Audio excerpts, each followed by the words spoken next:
Hi ವೀಕ್ಷಕರೇ, ಎಲ್ಲರಿಗೂ ನಮಸ್ಕಾರ. ನೋಡಿ, ಗೃಹಲಕ್ಷ್ಮಿ ಯೋಜನೆಯ ಪ್ರತಿಯೊಂದು ಫಲಾನುಭವಿಗಳಿಗೆ ಸರ್ಕಾರ 3 ತಿಂಗಳ 6,000 ಗೃಹಲಕ್ಷ್ಮಿ ಹಣನ ಒಟ್ಟಿಗೆ ಜಮಾ ಮಾಡುವುದಾಗಿ ಭರ್ಜರಿ ಗುಡ್ಡಿಸ್ನ ಕೊಟ್ಟಿದ್ದು, ಈಗಾಗಲೇ ಫಲಾನುಭವಿಗಳಿಗೆ ಹಣ ಜಮಾ ಆಗೋದಕ್ಕೆ ಶುರುವಾಗಿದೆ. ನಿಮ್ಮ ಬ್ಯಾಂಕ್ ಖಾತೆಗೆ ಹಣ ಜಮಾ ಆಗಬೇಕು ಅಂದರೆ ನೀವು ಆದಷ್ಟು ಬೇಗ ಗೃಹಲಕ್ಷ್ಮಿಗೆ ಮರು ಅರ್ಜಿನ ಹಾಕಬೇಕು ಮತ್ತು ಸರ್ಕಾರ ಜಾರಿಗೆ ತಂದಿರುವ ಹೊಸ ನಿಯಮಗಳನ್ನ ಪಾಲಿಸಬೇಕು. ಇದೇ ಕಾರಣಕ್ಕೆ 3 ಲಕ್ಷಕ್ಕಿಂತ ಅಧಿಕ ಮಹಿಳೆಯರಿಗೆ ಗೃಹಲಕ್ಷ್ಮಿ ಹಣ ಕ್ಯಾನ್ಸಲ್ ಆಗಿದೆ.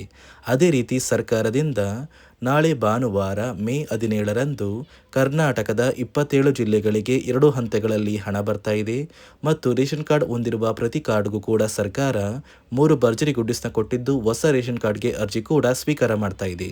ಹಾಗಾದರೆ ಸರ್ಕಾರ ಕೊಟ್ಟಿರುವ ಮಾಹಿತಿಯನ್ನು ಅಂತ ತಿಳ್ಕೊಳ್ಳೋಣ.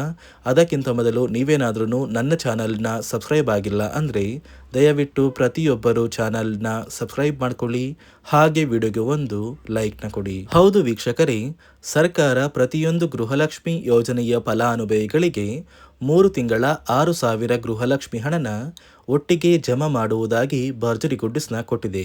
ಪ್ರತಿ ಫಲಾನುಭವಿಗಳ ಬ್ಯಾಂಕ್ ಖಾತೆಗೆ ಗೃಹಲಕ್ಷ್ಮಿ ಯೋಜನೆಯ ಮೇ ತಿಂಗಳ 31ನೇ ಕಂತು, ಏಪ್ರಿಲ್ ತಿಂಗಳ 30ನೇ ಕಂತು ಹಾಗೂ ಮಾರ್ಚ್ ತಿಂಗಳ 29ನೇ ಕಂತು ಒಟ್ಟು 6,000 ಹಣನ ಪ್ರತಿ ಫಲಾನುಭವಿಗಳಿಗೆ ಜಮಾ ಮಾಡ್ತಾ ಇದ್ದು, ಈಗಾಗಲೇ ಫಲಾನುಭವಿಗಳಿಗೆ ಹಣ ಜಮಾ ಆಗ್ತಾ ಇದೆ.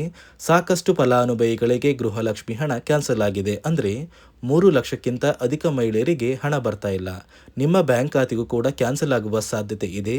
ಒಂದು ವೇಳೆ ಹಣ ಪಡೆಯಲೇಬೇಕು ಅಂದರೆ ಈ ಕೂಡಲೇ ಆದಷ್ಟು ಬೇಗ ನೀವು ಗೃಹಲಕ್ಷ್ಮಿಗೆ ಮರು ಅರ್ಜಿನ ಕಡ್ಡಾಯವಾಗಿ ಹಾಕಬೇಕು ಮತ್ತು ಸರ್ಕಾರ ಜಾರಿಗೆ ತಂದಿರುವ ಹೊಸ ನಿಯಮಗಳನ್ನ ಪಾಲಿಸಬೇಕು. ಸರ್ಕಾರ ಯಾವ ಕಾರಣಕ್ಕೆ ಈ ರೀತಿಯ ಹೊಸ ಬದಲಾವಣೆಗಳನ್ನ ಜಾರಿಗೆ ತಂದಿದೆ ಅಂತ ಕೂಡ ತಿಳಿಸ್ಕೊಡ್ತಾ ಇದ್ದೀನಿ. ಅದಕ್ಕಿಂತ ಮೊದಲು ನೋಡಿ ವೀಕ್ಷಕರೇ, ನಾಳೆ ಭಾನುವಾರ ಮೇ 17ರಂದು ಕರ್ನಾಟಕದ 27 ಜಿಲ್ಲೆಗಳಿಗೆ 2 ಹಂತಗಳಲ್ಲಿ ಬೆಳಗ್ಗೆ 11 ಗಂಟೆಗೆ 3 ತಿಂಗಳ 6,000 ಹಣ ಬರ್ತಾ ಇದ್ದು, ಮೊದಲ ಹಂತದಲ್ಲಿ ಬಾಗಲಕೋಟೆ, ಬೆಂಗಳೂರು ನಗರ, ಬೆಂಗಳೂರು ಗ್ರಾಮಾಂತರ, ಬೆಳಗಾವಿ, ಬಳ್ಳಾರಿ, ಬೀದರ್, ವಿಜಯನಗರ, ಚಾಮರಾಜನಗರ, ಚಿಕ್ಕಬಳ್ಳಾಪುರ, ಚಿಕ್ಕಮಗಳೂರು, ಚಿತ್ರದುರ್ಗ, ದಕ್ಷಿಣ ಕನ್ನಡ, ದಾವಣಗೆರೆ, ಧಾರವಾಡ ಮತ್ತು ಗದಗ ಈ ಜಿಲ್ಲೆಗಳಿಗೆ ಮೊದಲ ಹಂತದಲ್ಲಿ ಹಣ ಬಂದರೆ, ಎರಡನೆಯ ಹಂತದಲ್ಲಿ ಕಲಬುರಗಿ, ಹಾಸನ, ಹಾವೇರಿ, ಕೊಡಗು, ಕೋಲಾರ, ಕೊಪ್ಪಳ, ಮಂಡ್ಯ, ಮೈಸೂರು, ರಾಯಚೂರು, ರಾಮನಗರ, ಶಿವಮೊಗ್ಗ, ತುಮಕೂರು, ಉಡುಪಿ, ಉತ್ತರ ಕನ್ನಡ ಮತ್ತು ಯಾದಗಿರಿ ಈ ಜಿಲ್ಲೆಗಳ ಪ್ರತಿಯೊಂದು ಫಲಾನುಭವಿಗಳ ಬ್ಯಾಂಕ್ ಖಾತೆಗೆ ಒಟ್ಟು 3 ತಿಂಗಳ 6,000 ಹಣ ಬರ್ತಾ ಇದೆ. ಸುಮಾರು 3 ಲಕ್ಷಕ್ಕಿಂತ ಅಧಿಕ ಮಹಿಳೆಯರಿಗೆ ಇನ್ನು ಮುಂದೆ ಖಂಡಿತವಾಗಿಯೂ ಸರ್ಕಾರ ಗೃಹಲಕ್ಷ್ಮಿ ಹಣನ ಜಮಾ ಮಾಡದೆ ಅವರ ಒಂದು ಬ್ಯಾಂಕ್ ಖಾತೆಗೆ ಹಣನ ಕ್ಯಾನ್ಸಲ್ ಮಾಡಿದೆ. ನಿಮ್ಮ ಬ್ಯಾಂಕ್ ಖಾತೆಗೆ ಹಣ ಆಗಬೇಕು ಅಂದರೆ ಗೃಹಲಕ್ಷ್ಮಿಗೆ ಆದಷ್ಟು ಬೇಗ ಮೇ ತಿಂಗಳಲ್ಲಿ ಮರು ಅರ್ಜಿನ ಹಾಕಬೇಕಾಗುತ್ತೆ ಮತ್ತು ಸರ್ಕಾರ ಜಾರಿಗೆ ತಂದಿರುವ ಹೊಸ ನಿಯಮಗಳನ್ನ ಕಡ್ಡಾಯವಾಗಿ ಪಾಲಿಸಬೇಕಾಗುತ್ತೆ. ಯಾಕಂದರೆ ನಿಮ್ಮ ಬ್ಯಾಂಕ್ ಖಾತೆಗೆ ಗೃಹಲಕ್ಷ್ಮಿ ಯೋಜನೆಯ 3 ತಿಂಗಳ 6,000 ಹಣ ಜಮಾ ಆಗಬೇಕು ಅಂದರೆ ನೀವು ಆದಷ್ಟು ಬೇಗ ಗೃಹಲಕ್ಷ್ಮಿಗೆ ಮರು ಅರ್ಜಿನ ಹಾಕೋದು ಕಡ್ಡಾಯ. ಯಾವ ಕಾರಣಕ್ಕೆ ನೀವು ಮರು ಅರ್ಜಿ ಹಾಕಬೇಕು ಅಂತ ಕೂಡ ತಿಳಿಸ್ಕೊಡ್ತಾ ಇದ್ದೀನಿ.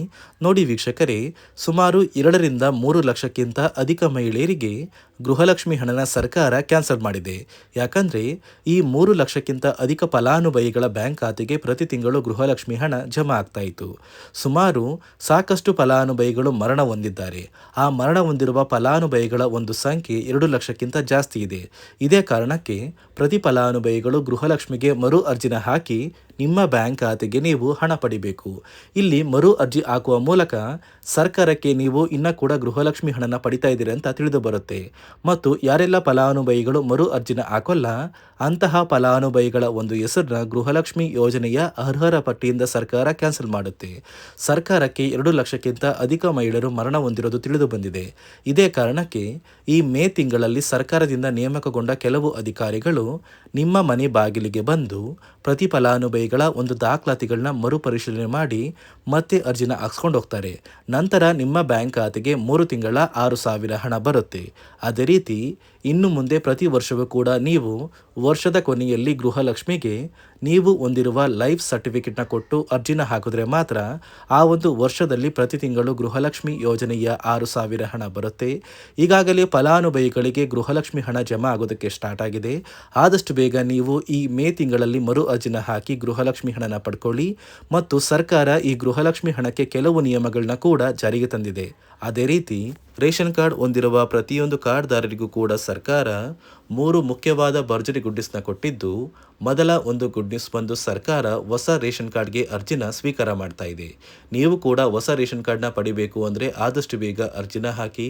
ಅದೇ ರೀತಿ ಎರಡನೆಯ ಒಂದು ಗುಡ್ ನ್ಯೂಸ್ ಬಂದು ನೋಡಿ ವೀಕ್ಷಕರೇ, ನಿಮ್ಮ ಒಂದು ರೇಷನ್ ಕಾರ್ಡ್ಗೆ ಸರ್ಕಾರದಿಂದ ಈ ಮೇ ತಿಂಗಳಲ್ಲಿ 3 ತಿಂಗಳಿಗೆ ಬರುವಂತಹ 15 ರೀತಿಯ ಆಹಾರ ಪದಾರ್ಥಗಳನ್ನ ಸರ್ಕಾರ ಉಚಿತವಾಗಿ ಕೊಡ್ತಾ ಇದೆ. ಮೇ ತಿಂಗಳ ಒಂದು ರೇಷನ್ ಕಾರ್ಡ್ಗೆ ಸಿಗುವಂತಹ ಇಂದಿರಾ ಕಿಟ್, ಏಪ್ರಿಲ್ ತಿಂಗಳಿಗೆ ಸಿಗುವಂತಹ ಒಂದು ಇಂದಿರಾ ಕಿಟ್ ಮತ್ತು ಮಾರ್ಚ್ ತಿಂಗಳಿಗೆ ಸಿಗಬೇಕಾದಂಥ ಒಂದು ಇಂದಿರಾ ಕಿಟ್, ಒಟ್ಟು 3 ತಿಂಗಳ 15 ಆಹಾರ ಪದಾರ್ಥಗಳನ್ನ ಸರ್ಕಾರ ಪ್ರತಿ ಕಾರ್ಡ್ದಾರರಿಗೆ ವಿತರಣೆ ಮಾಡ್ತಾ ಇದೆ. ಮೂರನೆಯ ಒಂದು ಗುಡ್ ನ್ಯೂಸ್ ಬಂದು ಇನ್ನು ಮುಂದೆ ನೀವು ಉಚಿತ ಅಕ್ಕಿ ಪಡಿಬೇಕು ಅಂದರೆ ಆ ಒಂದು ಬಯೋಮೆಟ್ರಿಕ್ ಮಷಿನ್ ಮೇಲೆ ಬೆರಳಿಡುವಂತಹ ಅವಶ್ಯಕತೆ ಇಲ್ಲ. ಯಾಕಂದರೆ ಇದೀಗ ಸರ್ಕಾರ ನಿಮ್ಮ ಒಂದು ಬೆರಳು ಆ ಒಂದು ಮಷಿನಲ್ಲಿ ಎಂಟ್ರಿ ಆಗಿಲ್ಲ ಅಂದರೂ ಕೂಡ ಆ ಒಂದು ಅಧಿಕಾರಿಗಳು ಪುಸ್ತಕದಲ್ಲಿ ನಿಮ್ಮ ಒಂದು ಹೆಸರನ್ನ ಬರ್ಕೊಂಡು ನಿಮ್ಮ ಕಾರ್ಡಿಗೆ ಅಕ್ಕಿನ ಕೊಡಬೇಕು ಅಂತ ಸರ್ಕಾರ ಆದೇಶ ಕೊಟ್ಟಿದ್ದು, ಈ 3 ಗುಡ್ ನ್ಯೂಸ್ನ ಪ್ರತಿಯೊಂದು ಫಲಾನುಭವಿಗಳಿಗೆ ಸರ್ಕಾರ ಕೊಡ್ತಾ ಇದೆ.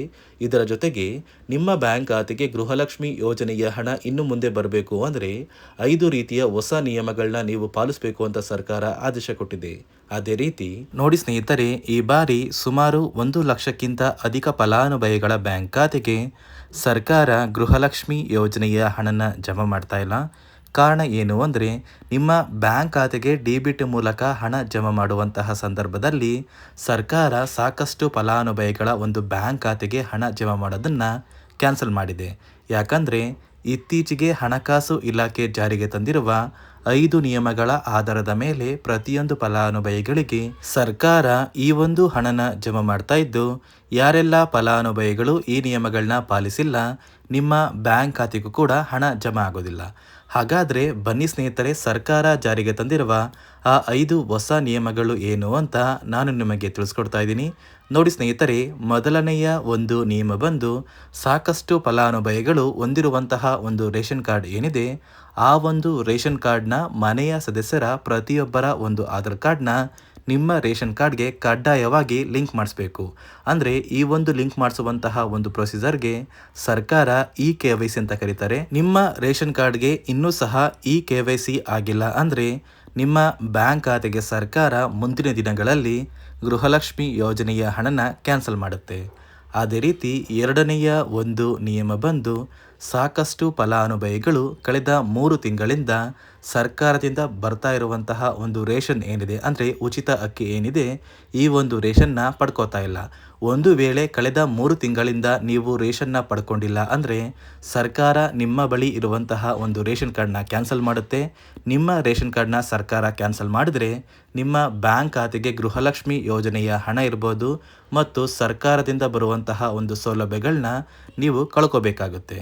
ಅದೇ ರೀತಿ ಮೂರನೆಯ ಒಂದು ನಿಯಮ ಬಂದು ನೋಡಿ ಸ್ನೇಹಿತರೆ, ನಿಮ್ಮ ಬಳಿ ಇರುವಂತಹ ಒಂದು ಆಧಾರ್ ಕಾರ್ಡ್ ಏನಿದೆ, ಆ ಒಂದು ಆಧಾರ್ ಕಾರ್ಡ್ನ ಕಳೆದ 15 ವರ್ಷಗಳಲ್ಲಿ ನೀವು ಯಾವುದೇ ರೀತಿಯ ಒಂದು ತಿದ್ದುಪಡಿನ ಮಾಡಿಸಿಲ್ಲ ಅಂದರೆ ನಿಮ್ಮ ಬ್ಯಾಂಕ್ ಖಾತೆಗೆ ಸರ್ಕಾರ ಗೃಹಲಕ್ಷ್ಮಿ ಯೋಜನೆಯ ಹಣನ ಕ್ಯಾನ್ಸಲ್ ಮಾಡುತ್ತೆ. ಯಾಕಂದರೆ ಸರ್ಕಾರದಿಂದ ಬಂದಿರುವಂತಹ ಒಂದು ಆದೇಶದ ಪ್ರಕಾರ ಪ್ರತಿಯೊಂದು ಫಲಾನುಭವಿಗಳು ಕಳೆದ 15 ವರ್ಷಗಳಲ್ಲಿ ಯಾವುದೇ ರೀತಿಯ ಒಂದು ತಿದ್ದುಪಡಿನ ನಿಮ್ಮ ಆಧಾರ್ ಕಾರ್ಡ್ಗೆ ನೀವು ಮಾಡಿಸಿಲ್ಲ ಅಂದರೆ ಕಡ್ಡಾಯವಾಗಿ ಆದಷ್ಟು ಬೇಗ ನಿಮ್ಮ ಆಧಾರ್ ಕಾರ್ಡ್ಗೆ ತಿದ್ದುಪಡಿನ ಮಾಡಿಸಿ. ಅದೇ ರೀತಿ ನಾಲ್ಕನೆಯ ಒಂದು ನಿಯಮ ಬಂದು ನಿಮ್ಮ ಕುಟುಂಬದ ಒಂದು ವಾರ್ಷಿಕ ಆದಾಯ 7 ಲಕ್ಷಕ್ಕಿಂತ ಕಡಿಮೆ ಇರಬೇಕು. ಒಂದು ವೇಳೆ ನಿಮ್ಮ ಕುಟುಂಬದ ವಾರ್ಷಿಕ ಆದಾಯ 7 ಲಕ್ಷಕ್ಕಿಂತ ಜಾಸ್ತಿ ಇದ್ದರೆ ನಿಮ್ಮ ಬ್ಯಾಂಕ್ ಖಾತೆಗೆ ಸರ್ಕಾರ ಗೃಹಲಕ್ಷ್ಮಿ ಯೋಜನೆಯ ಹಣನ ಕ್ಯಾನ್ಸಲ್ ಮಾಡುತ್ತೆ. ಅದೇ ರೀತಿ ಐದನೆಯ ಒಂದು ನಿಯಮ ಬಂದು ನಿಮ್ಮ ಕುಟುಂಬದ ಸದಸ್ಯರು ಅಥವಾ ಗೃಹಲಕ್ಷ್ಮಿ ಯೋಜನೆಯ ಫಲಾನುಭವಿಗಳು ಯಾರು ಕೂಡ ಸರ್ಕಾರಿ ನೌಕರರಾಗಿ ಕಾರ್ಯನಿರ್ವಹಿಸ್ತಾ ಇರಬಾರ್ದು. ಒಂದು ವೇಳೆ ನಿಮ್ಮ ಕುಟುಂಬದಲ್ಲಿ ಯಾರೇ ಆಗಿದ್ರೂ ಸರ್ಕಾರಿ ನೌಕರರಾಗಿ ಕಾರ್ಯನಿರ್ವಹಿಸ್ತಾ ಇದ್ದರೆ ನಿಮ್ಮ ಬ್ಯಾಂಕ್ ಖಾತೆಗೆ ಗೃಹಲಕ್ಷ್ಮಿ ಯೋಜನೆಯ ಹಣ ಕ್ಯಾನ್ಸಲ್ ಆಗುತ್ತೆ. ಈ 5 ನಿಯಮಗಳ ಆಧಾರದ ಮೇಲೆ ಪ್ರತಿಯೊಂದು ಫಲಾನುಭವಿಗಳಿಗೆ ಸರ್ಕಾರ ಹಣ ಜಮಾ ಮಾಡ್ತಾ ಇದೆ. ಒಂದು ವೇಳೆ ನೀವು ಈ 5 ನಿಯಮಗಳನ್ನ ಪಾಲಿಸಿಲ್ಲ ಅಂದ್ರೆ ನೀವು ಕೂಡ ಗೃಹಲಕ್ಷ್ಮಿ ಯೋಜನೆಯ ಹಣದಿಂದ ವಂಚಿತರಾಗಬೇಕಾಗುತ್ತೆ. ನೋಡಿ ವೀಕ್ಷಕರೇ, ಪ್ರತಿಯೊಬ್ಬರಿಗೂ ನಾಳೆ ಭಾನುವಾರ ಮೇ 17ರಂದು ಕರ್ನಾಟಕದ 23 ಜಿಲ್ಲೆಗಳಿಗೆ 3 ತಿಂಗಳ ಗೃಹಲಕ್ಷ್ಮಿ ಯೋಜನೆಯ 6,000 ಹಣನ ಸರ್ಕಾರ ಜಮಾ ಮಾಡ್ತಾ ಇದೆ. ಅದೇ ರೀತಿ ರೇಷನ್ ಕಾರ್ಡ್ ದಾರರಿಗೂ ಭರ್ಜರಿ ಗುಡ್ಡಿಸ್ನ ಕೊಟ್ಟಿದೆ ಅಂತ ಹೇಳ್ತಾ ಇದಿಷ್ಟು ಸರ್ಕಾರದಿಂದ ಬಂದಿರುವ ಹೊಸ ಮಾಹಿತಿಯಾಗಿದೆ. ನಾನು ಕೊಟ್ಟಿರುವ ಮಾಹಿತಿ ನಿಮಗೆ ಇಷ್ಟ ಆಗಿದ್ದಲ್ಲಿ ದಯವಿಟ್ಟು ಪ್ರತಿಯೊಬ್ಬರು ನನ್ನ ಚಾನೆಲ್ನ ಸಬ್ಸ್ಕ್ರೈಬ್ ಮಾಡ್ಕೊಳ್ಳಿ, ಹಾಗೆ ವಿಡಿಯೋಗೆ ಒಂದು ಲೈಕ್ನ ಕೊಡಿ.